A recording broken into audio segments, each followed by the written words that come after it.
This is Build Where You Are, an educational podcast series that is for entrepreneurs by entrepreneurs. Build Where You Are brings you the raw and uncut journeys of entrepreneurs across a range of industries. From food and beverage to apparel and business services, tune in to Season 1 to hear how 10 entrepreneurs built their businesses from the ground up.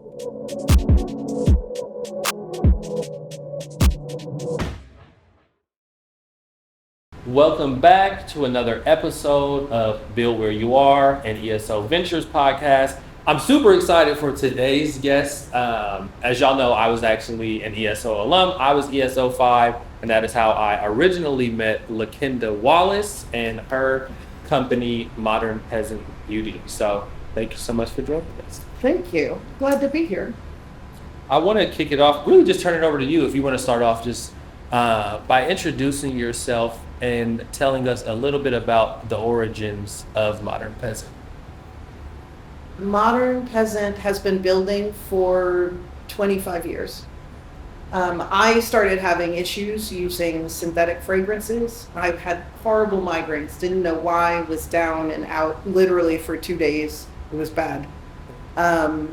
Started to do the allopathic medicine, just take this, you'll be fine. It never worked. Yeah.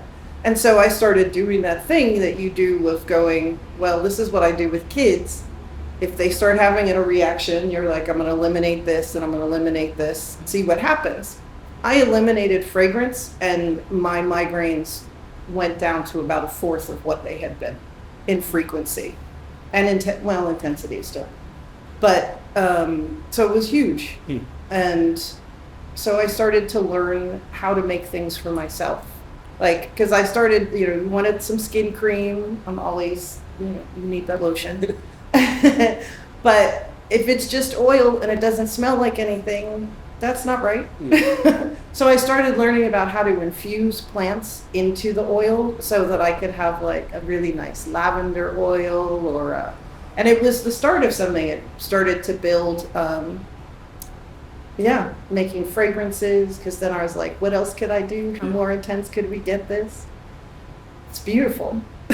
Are you a gardener? I'm curious. I have my own lavender or my own rosemary. Were you getting from other folks or what? I'm trying to be a gardener. I'm not gonna lie. I'm trying to be a gardener. We respect that. I am on the 4th floor, so we have deck space, so I have a lot of little container plants, and they're starting to get going. I was very proud. I had like 5 or 6 little chamomile flowers waving in the wind yesterday. Okay. So I'm trying to be a gardener, but there's some really amazing gardeners around Oakland and the Bay Area. Yeah. I mean, California's got that climate where stuff grows all the time. For sure.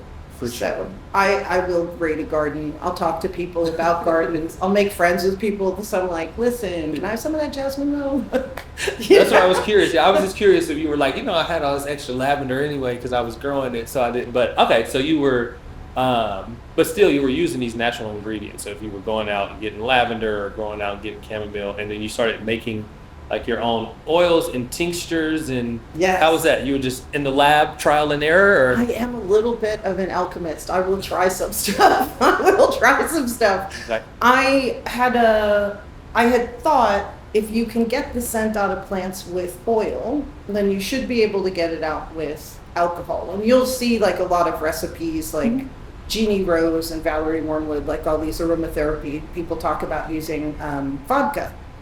I went with a higher percentage oil so I could kind of mess with what the percentage was. So I do like a perfumer's alcohol is 98%. Okay. And I'll do, I won't even use those kind of synthetic alcohols. I'll use an organic ethyl alcohol. But then you can, how much distilled water you can mess with, bring it down to 70% for woods and resins that need a higher alcohol content to break them apart so they'll turn into and just become part with a liquid. Versus 40% if it's something delicate like a rose. I see. Yeah, and some things won't. I mean, I'll do trial and error. I did a whole thing of peonies. That was nasty. It's like, peonies don't want to go that way. Interesting. So you're not lying. Alchemist for real. Yeah. This is And so originally then you were just doing this for yourself. You were like, and as somebody who has had migraines in the past, I can attest, like that is not fun. Yeah. It's like you can feel your heartbeat in your head, and it's like, so that's terrible, and that's major. So you were doing this for your own self because you were just like, look, I still like being moisturized. I still like smelling good. Thank you. I want to do this. And for my kids, like I was like, because you got to teach them how to moisturize, how to take care of yourself. Yeah. And it became this thing. It just started to become a way of living. Like, okay. If I go to the store, I'm picking up some bronzer soap. I'm working on figuring out soap now, but the lotions. I did a thing with my daughter when she was like 3 years old. She was like, she was afraid of the dark.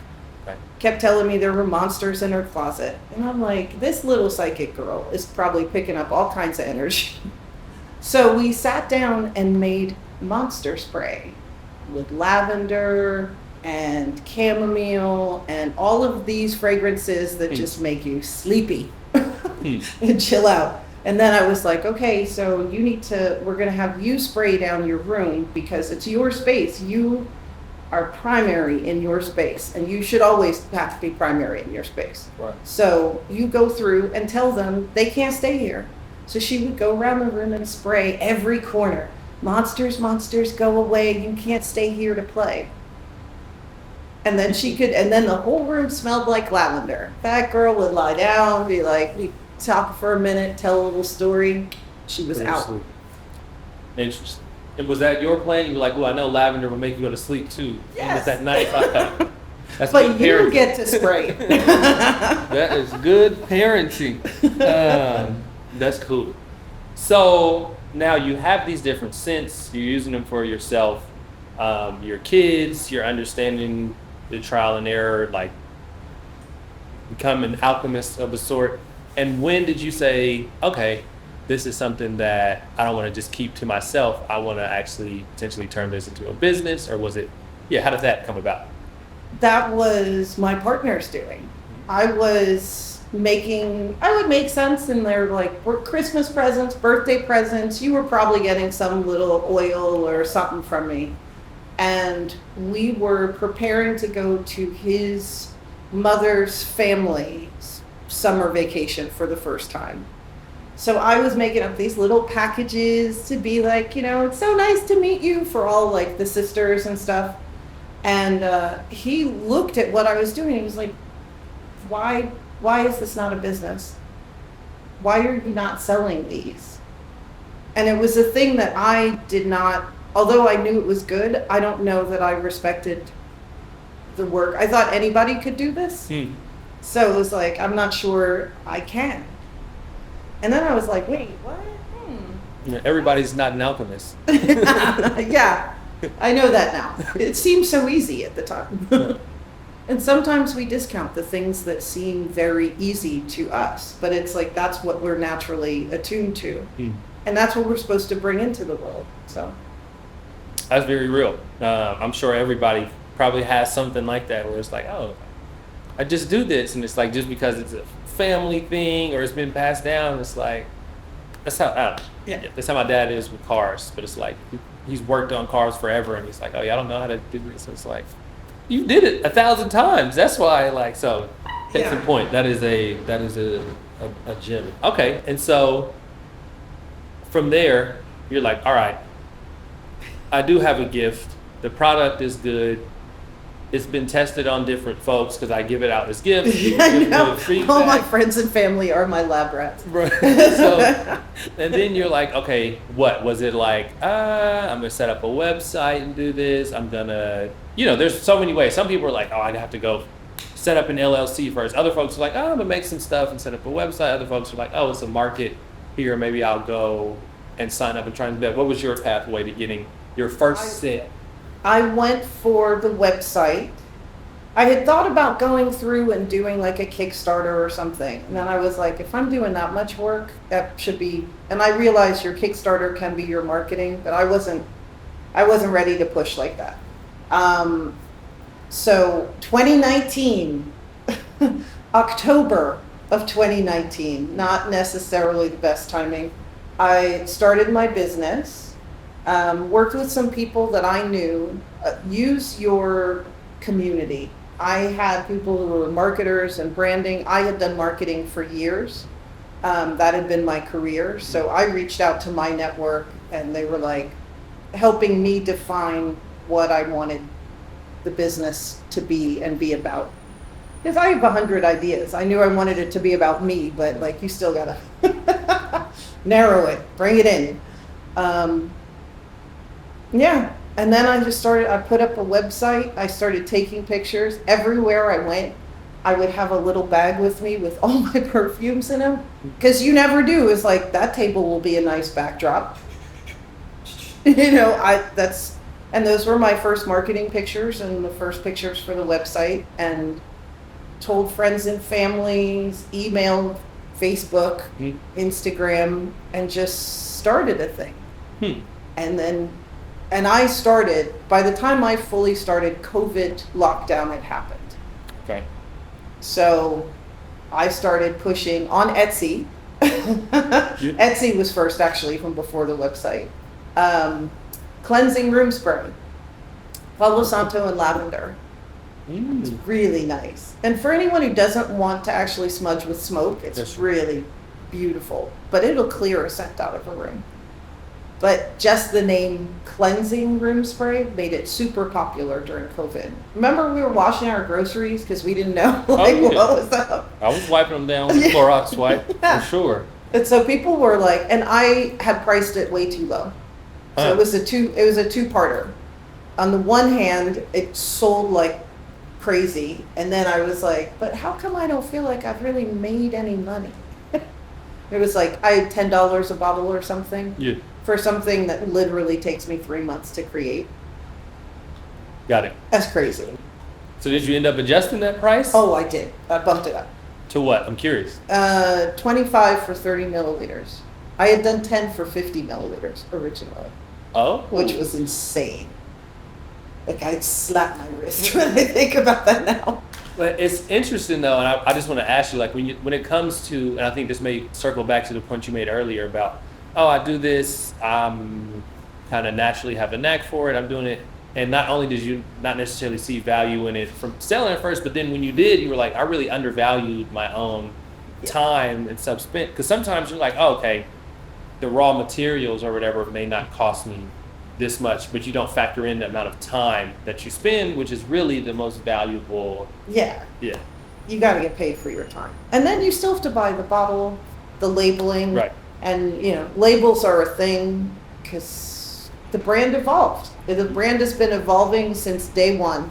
I love where it is now. This is probably its fifth iteration.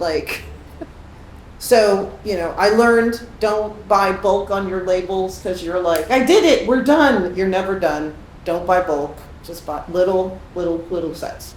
True. I feel like that's part of just being an entrepreneur also. It's like, man, just as a human, you just grow so much and your perspective on things changes a lot. And it's like, even from my own perspective, it's like making clothes and things. It's like sometimes you make something and in the moment you love it and you love it for the time, and then you look back at things 2 years later and you're like, that's fashion and trends. I'm sure people look at outfits from the 2000s and it's like, that's what we were wearing, so it happens. But wait until this generation sees what they look like on camera in like 10 years from that like brushing the eyebrows straight up thing. I'm like, it's the look for you now, but yeah. I mean, I lived through the 70s.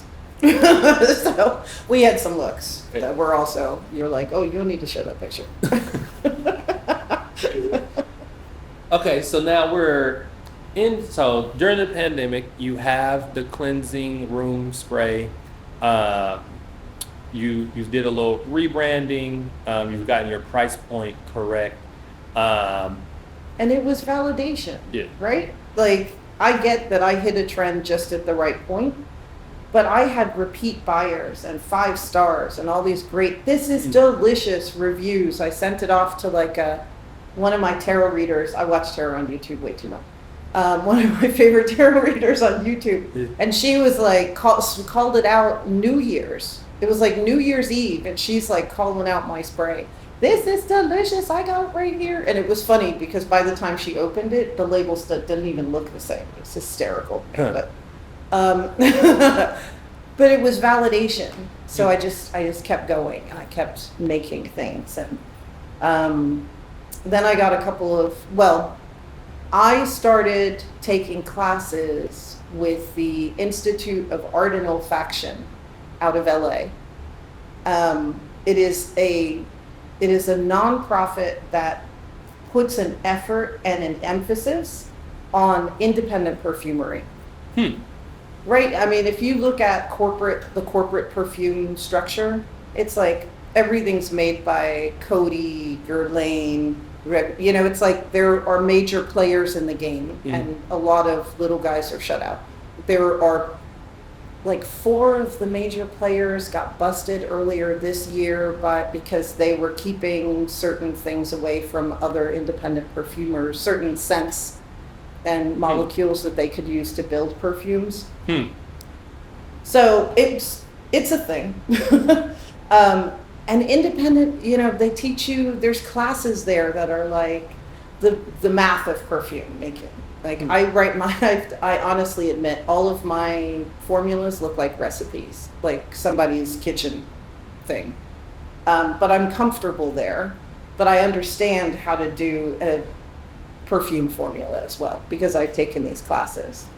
But it's hysterical because I ended up taking a bunch of classes there. And as you can see, I talk a lot. So I was chatting up with everybody. And now I'm actually on the board because they started getting me to teach classes on some of the techniques that I was using, like the tincturing, and which I was like, oh, there's a proper name for that? Okay. When you do it in alcohol, it's tincturing. And distilling and the other ways that I've been making these extracts. And so I'm on the board. Then to go down this year, just leapfrogging ahead, I go down for Scent Week. Everyone's talking about these coffee extractions that I did working with the roaster, which was really a lark and one of those alchemist moments of like, what happens if? Yeah. And they were delicious. And that kind of blew up. At the same time, I'm meeting all of these people because we have the Art and Olfaction Awards, which are internationally recognized for independent perfumers, and the level of artistry is like insane. And I'm walking into these spaces as a board member. Like a few years ago, I was just a single mother who was a project manager in marketing, trying to get her 2 kids graduated and out the house. Like my focus. And all of a sudden I'm sitting here hobnobbing with perfumers and I've got these people walking up to me and going, oh my gosh, thank you. The guy that won the Artisan Award turned to me and said, I just want to say thank you because I couldn't figure out how to tincture this tea that I wanted as a base for my perfume. And I went to your class. And he's like, and then I worked it. My percentages were all off. And I was like, oh, okay, sweet. And now here this man is winning an award. Yeah. I was like, impact. So and like life just moving ahead so quickly when you follow like your heart and your thing. That's real. And this is something I'm just like going back to just the alchemy and things. Like, you didn't have any like chemistry background or anything prior to this, or did you? Or I mean, I took high school chemistry. Yeah, we had to do our science. I kind of tried to stay away from science and math though. Like college was definitely like, how many of those classes do I need to take? Bet minimum. Gotcha. But chemistry was pretty fun. Biology was fun. But it was a lot of research on my own. Once I had started to learn about and do these extracts, then I'm like, well, and then I learned about essential oils. And I was like, and I can just go to the store and buy this? Yes. I was like collecting all these oils and just reading voraciously. Every one that I could. Jeannie Rose, Valerie Wormwood, like even all of those like kitchen witch books or natural magic books. Like, I got deep into it. The folklore is so amazing, and from different areas. Now I'm like fully getting into the folklore from my own culture, which is more Gullah Geechee. Yeah. Yeah, so that's exciting. I just found out, like, everyone. Anyway, I was about to nerd out for a minute. Go for it. I'm curious because, and I want to pick up right where we left off. But I think the point and what I'm picking up from what you're saying also is that there's a lot of sweat equity that goes into any business that you run, and what you're referring to, though you enjoy it and it doesn't feel like work, these are like necessary portions of your business in order for you to be successful. Because at the end of the day, like, sure, you can say I want to make these great fragrances, but if you haven't, spent the time and did the trial and error to figure out what actually smells good, then like you can have the best branding and everything, but if it's not a scent that folks like, and the only way you were able to do that is like I was just making clear that like you weren't like some chemistry major in college that worked in a lab and then started, like, this is self-taught, like trial and error, and putting in a lot of time and effort into doing this. Yeah, it's a lot of following that rabbit down the hole and just keep going down. But it's a lot of time, a lot of expense. I definitely bought a lot of books over the years. Way too many, if you ask my partner, for what's the space in our little apartment. But that's what is. I'm curious, and I don't know if this is a new thing or if it's kind of always been this way, but there's been a lot of talk about instant gratification and folks, just assuming like, okay, like I got my website, like I got my LLC, I got my brand, like where is everybody? Or why isn't this great or what? And I think, one of the slept on things, and maybe it's, again, what we were talking about before, the internet culture, or, people who have these personas that make it seem like business is so easy, but people don't talk about this behind the scenes work. I'm curious if you could guesstimate how many hours you spent. Let's say before like I would say total now, like just in total, if you could estimate how many hours you spent in the lab, like messing with scents and doing things in total, and then how many hours do you think you spent even before you sold your first product on Etsy? Oh, and I live this work. The fact that I gave myself today off is a testament to me going, okay, self-care. I am thinking about it all the time. I am writing notes all the time. People get annoyed because you will say something. I will whip out my phone and take a note because I'll need that later. And it's not just messing around in the lab, because you're messing in the lab, but then you still have to do the admin work, and you got to update the website. And what are you putting on social? And are you going to do an email this month? Because you got some marketing. And if you're putting out this new product, are you going to tease the launch, or are you just going to throw it out there? What events are coming up that you have to schedule yourself for? Because being in person is the hugest benefit. If you're selling any kind of product or craft or thing that you do yourself, getting in front of your customers, being able to interact with them and watch them like gravitate to one over another, and they will give you all your market research in every conversation. They will tell you things that it hadn't even occurred to you. And it's the best marketing. I give out a ton of business cards. And on the one hand, it's a business card. Who's coming back off of a business card? But I'll get those sales on my website. There are plenty of people who will show up in person, think about it, and either they can't at the moment, or they're like, I don't know, are you a real business? Like, I don't know, let me check you out online and see who you are. But then they'll come back later and they've got my card. And now I'm starting to see like the repeats. And people who I had one guy show up at an event the other day at Laurel Street Fair. Mm-hmm. And he was like, wait, I bought this. I'm just at the end of this scent from you. but your branding was different. It was like a guy with a little like pack or something, and I was like, yeah, we updated the brand. But yeah, that's Arisha, same one. And he was like, and his girlfriend's like, oh, we're almost out of that. Yeah, you should get more. She's been using it. He's like, oh, you're using it too? I was like, yeah. We are almost out of it. We are almost out. I thought it was going down quick. Yeah, I mean, that's very real. I think you just dropped a bunch of gems, but especially about just being in person. I feel like all of our entrepreneurs who sell physical products, they're always like, like an online sale is,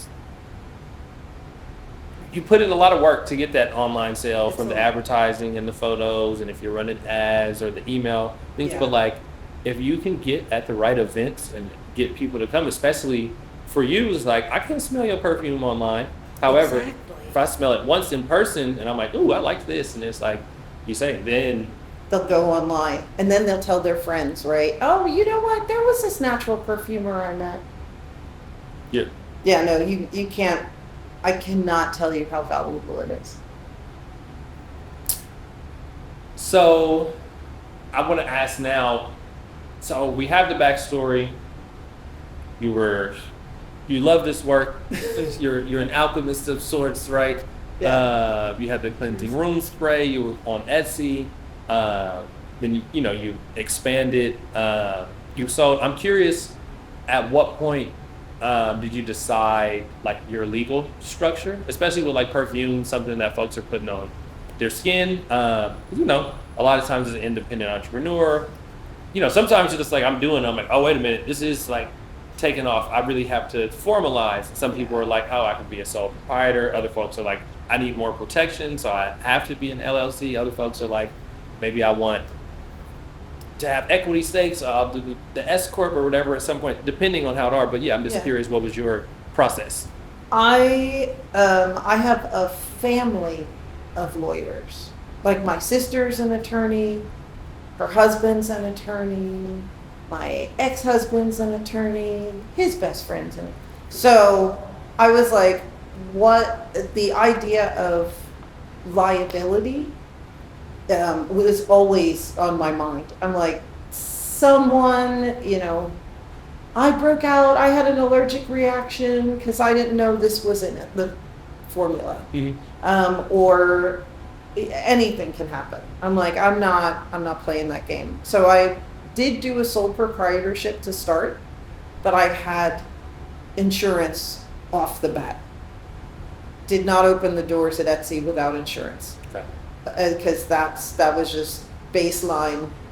I'll sell you my stuff once I know that if you're not taking my house. Okay, we're good. Cool.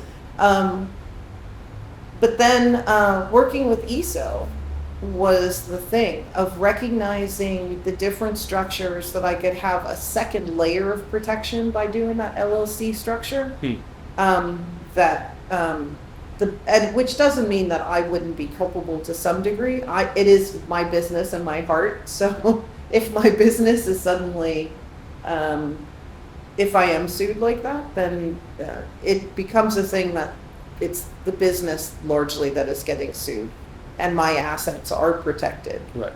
And then you also have the liability insurance for the business. So it just made sense for double protection. Got it. But it was a whole thing. Like, you have to change how you, like, for last year, I did pop-ups and all vended up and down the coast in LA and here, and did the website, and that was my job for the most part. I sort of taught marketing was an adjunct professor for a couple of universities back east, like University of Miami. It was still big Zoom time, so could get that work. Yeah. But largely it was my business that was funding my lifestyle. And now as an LLC, I can't structure my life that way anymore. If the money has to stay and flow into the business can pay me.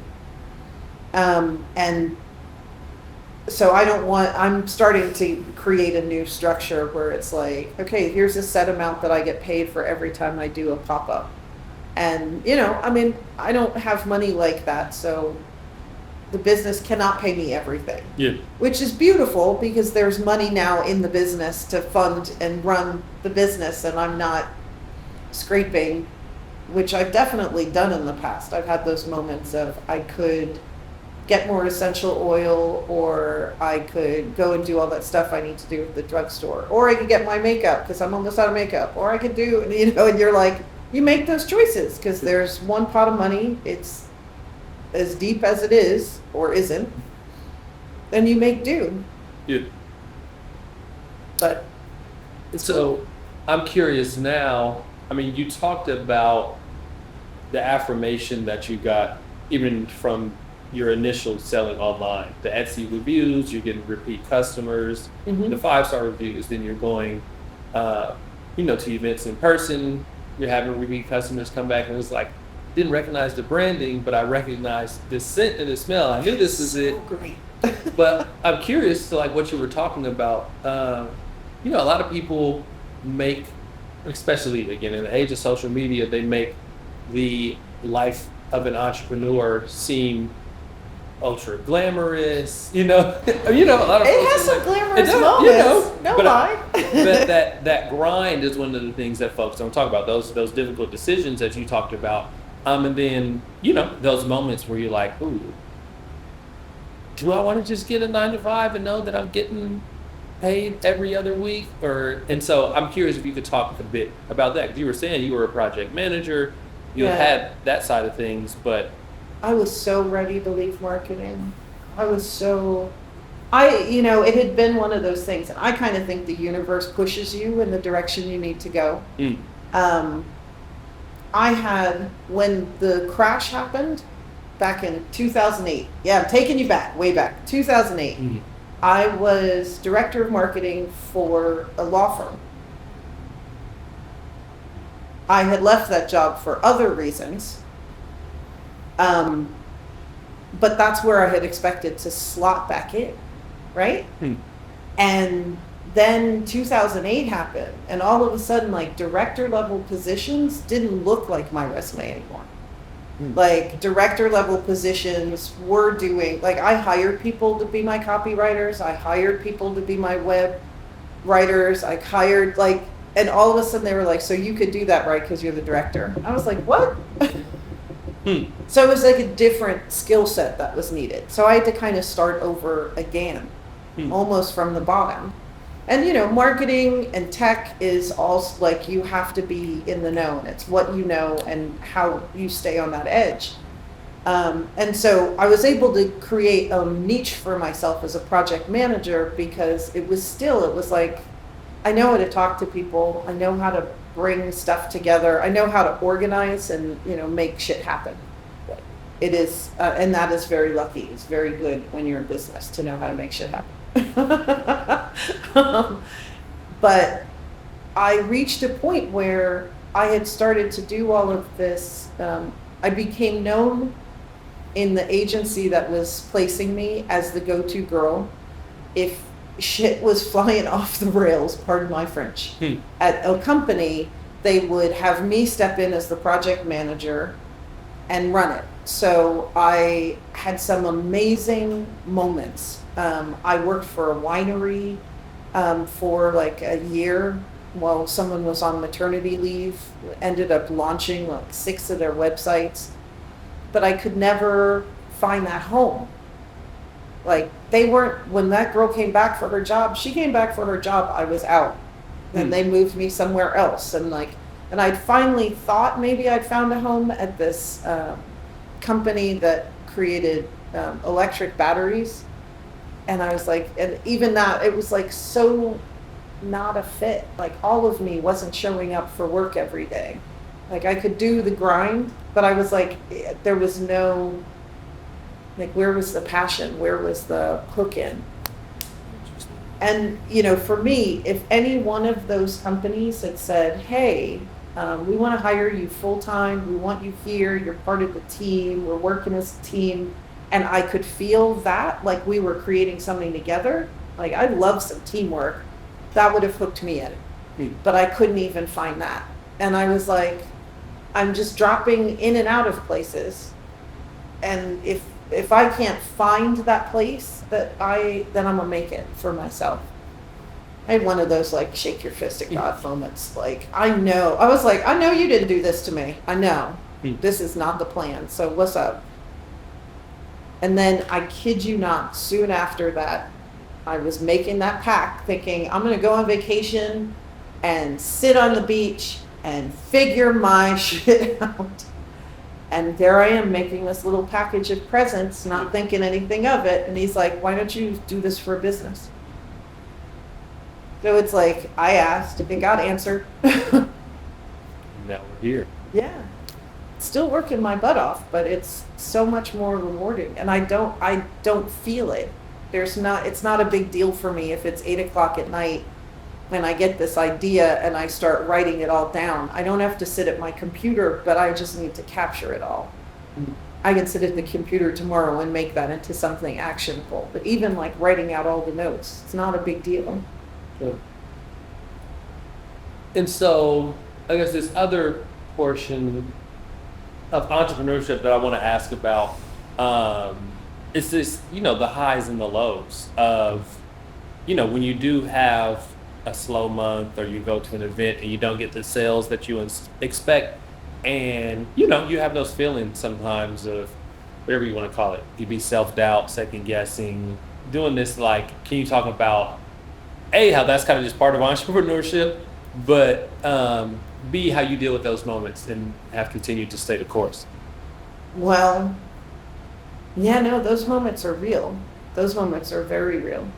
I remember being told, so my company is Modern Peasant. And I have a number of reasons for why I fucking love that name, including that I am the modern peasant, but, anyway. I had someone tell me, someone who I loved and respected, looked at me and said, you are speaking the colonizer's language. And I went, what? And I really, it threw the entirety, and I recognized what she was saying. It was a beautiful Pakistani woman who has seen, there are real peasants in the world. There is some shit going on for how people live that shouldn't be in this day and age in the 20th century. And I get that I am blessed. And the fact that I can sit here in Oakland, California, I'm not really a peasant, but in the structure of the world that I live in, I got no power. I'm scraping. But it was interesting because it threw my whole world into doubt. Who wants to know, like, I don't want to offend anybody. I want to have that, would the Skims have that kimono moment? She named her brand kimono and had to change it because she had offended. I was like, I'm not having that moment. But at the same time, I still have to be who I am. And that's what it came back to. I'm like, you know what? I haven't explained myself. If this is what people are taking from this phrase, then I have not done my job of explaining myself. So I will change up the branding because there were some good points made about that. But I'm not changing the name. And it comes back to that thing. There's always going to be doubts. There's always going to be those moments where you're like, can I do this? Am I doing this? Or am I having one of those, la moments and I'm about to fall off the cliff because I'm not paying attention? But you just, you keep going and pivot. If you see it, do not be afraid to change. Do not be so stuck in what you're doing and so convinced that you're right. Because you may be right for selling to you, but you are not your customer. Pivot. Because, recently, I don't know if you've noticed this, but you may not be out at all the vending events, but like times are tight. The people are not coming out like they were last year. That's true. Everywhere you went last year, there was a pop-up and there were a ton of people. We were all excited to be out of the house and we were spending. It's not that way this year.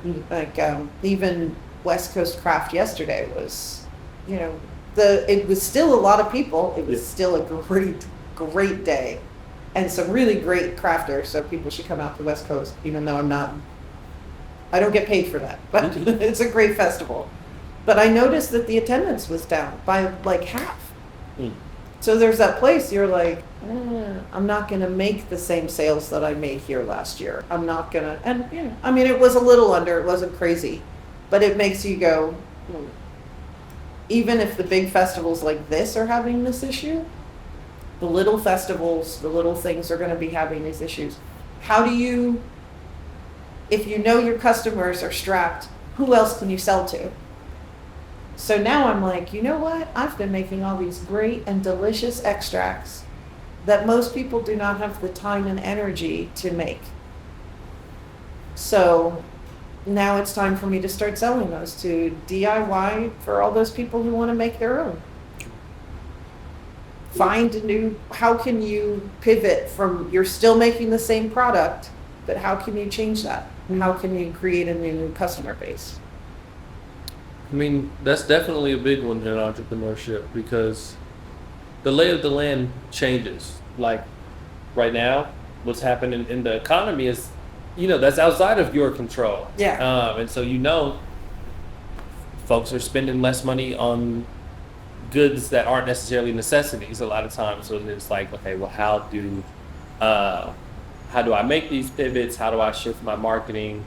I mean, the pandemic taught everybody that you need to be able to shift because it's like, right, the big one.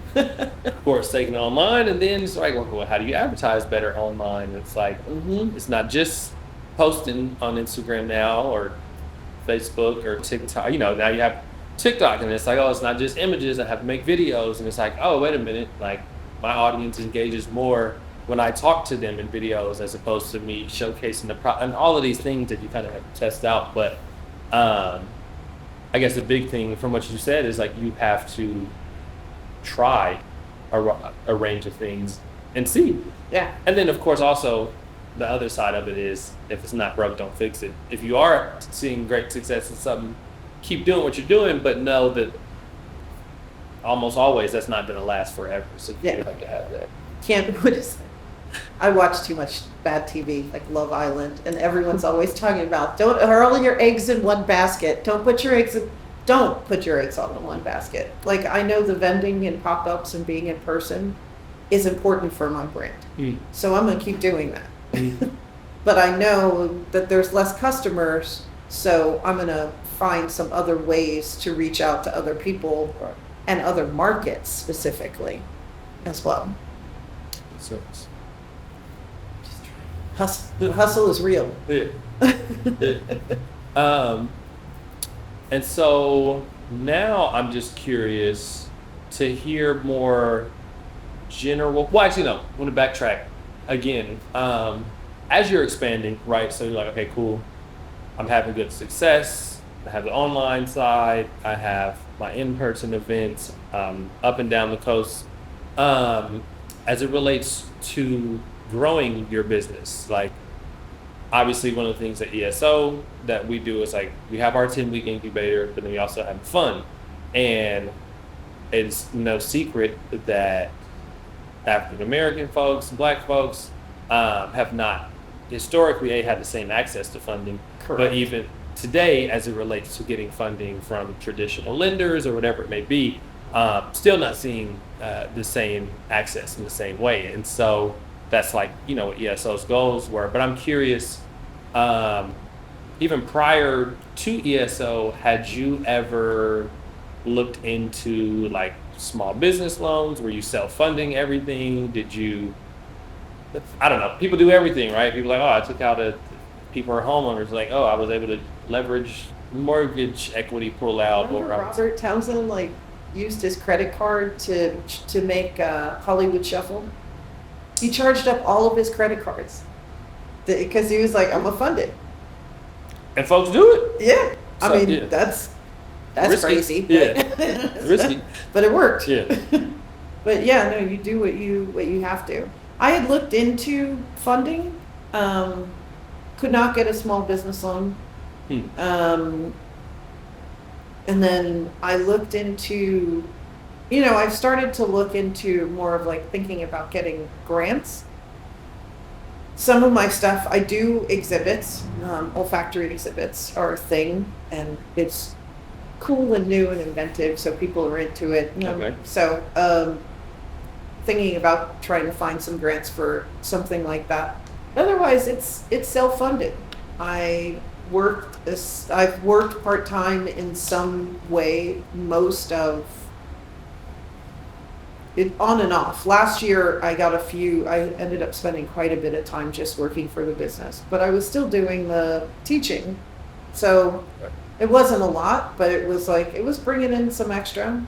And now I'm like working with an ad agency, doing, dropping in on stuff with them. And yeah, even with it, especially now, because now it seems like I need to make sure that I'm not just sapping all the energy from the business before it can find its legs. Mm-hmm.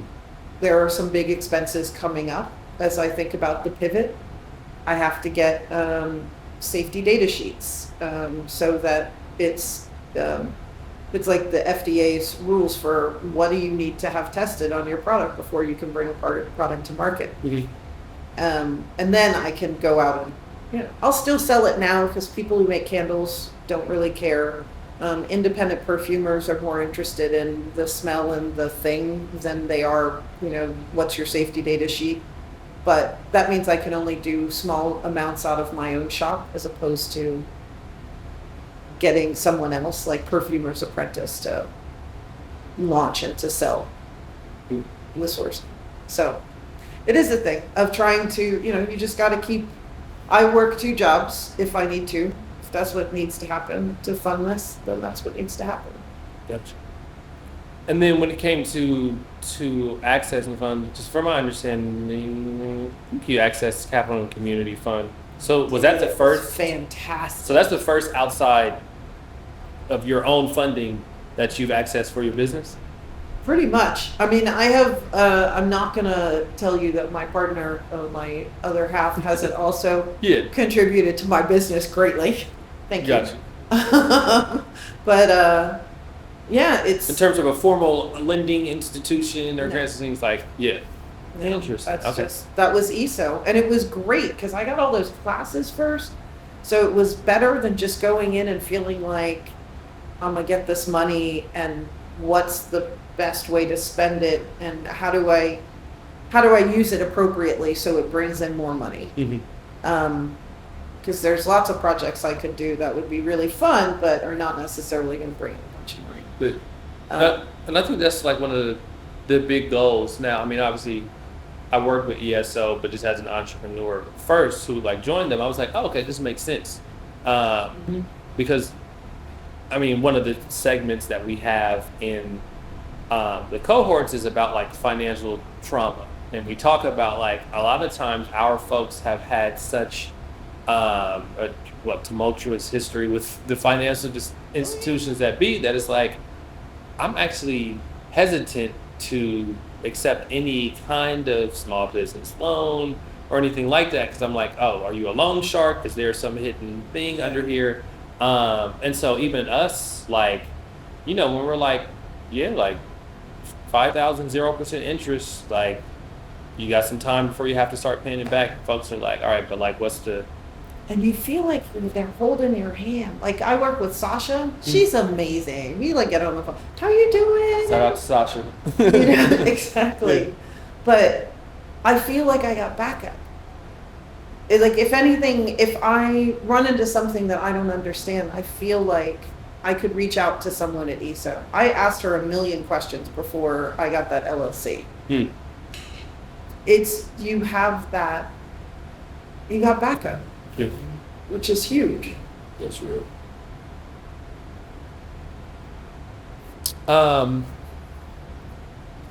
Edit that out real quick. I just had to check.